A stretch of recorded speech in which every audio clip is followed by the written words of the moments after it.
Nagsugod na ang enrollment sa dagadayang pampublikong tulungahan karong adlaw. Atong sayron ang dugang detalye pinaagi sa live report ni Sheila Vergara Rubio. Sheila. Real, sama sa direktiba sa Department of Education, online ang ginahimo sa pagsugod sa enrollment karong adlaw. Apan, doon nagyapoy mga ginikanan nga personal nga miadto sa mga eskwelahan. Bisan pa man og ipahimangnuan na ang mga ginikanan sa pampublikong tuluhan nga ipaagi sa online ang pagpa-enroll sa ilang mga anak. Apan doon nagyapoy mga ginikanan nga mianhi sa Santa Ana Central Elementary School.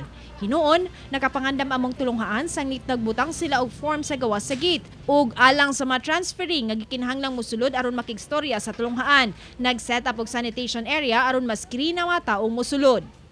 Samtang sa Matina Central Elementary School, kapin 1,000 na sa kapin 4,000 nilang mga estudyante ang nakarehistro online. Sa gawas sa gate, adunay flyers gibutang aron magiyahan ang maginikanan nga moadto sa maong tulunghaan.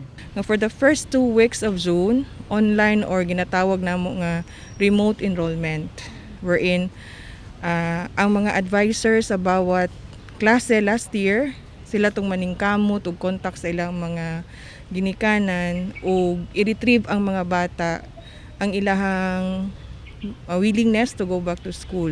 Si Marilu Caminade, taga Punta Dumalag, miadto sa eskwelahan sanglit wala niya maklaro ang instruction nga online na ang enrollment alang sa iyang mga apo. Hinuon but usab unta niyang klaruhon kung unsa ba gyud ang sistema kung mag-abri na ang klase. Sanglit mahadlok siya nga mopaskwela kung dunay face-to-face nga setup sa klase. Pag nagduduha lagi ko mamoy kay kanang murag mahadlok po to sa unsay kuan mamba. Mahadlok po ta kung unsay kanang kadaganan ba nang panahon nato karon nga murag lisod jud. Wala pa mo kadisay. Wala pa jud ko kadisay ma'am or mag-online ba ka sila or kuan ba? Basta di lang pa niyo O ba basta murag di lang sa pareho kay murag mahadlok kung sa tamamoy. Sa Kidapawan City, kung kaniadto na puno sa mga estudyante ginikanan ang Kidapawan City National High School matag unang adlaw sa enrollment. Karon mingaw na human nga online na ang registration sa DepEd. Apan matud sa mga magtutudlo, mamahimog gihapon nga personal nga moadto sa eskwelahan ang ginikanan aron mag-register online. Apan kamatikdan nga wala pa nalimpyuhan ang eskwelahan human nga gitay-og kini og linog niadtong Oktubre. Gani ang mga dekorasyon niadto Valentine's Day ug Christmas ana paghihapon. Hinuon gipasalig sa mga magtutudlo nga limpyuhan gyud nila ang eskwelahan. Ang Kidapawan City National High School ang labing dako nga public high school sa syudad nga dunay 9,000 ka estudyante matag school year.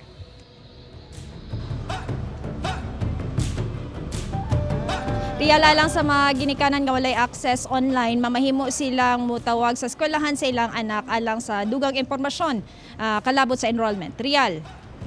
Okay, daghang salamat Sheila Vergara Rubio.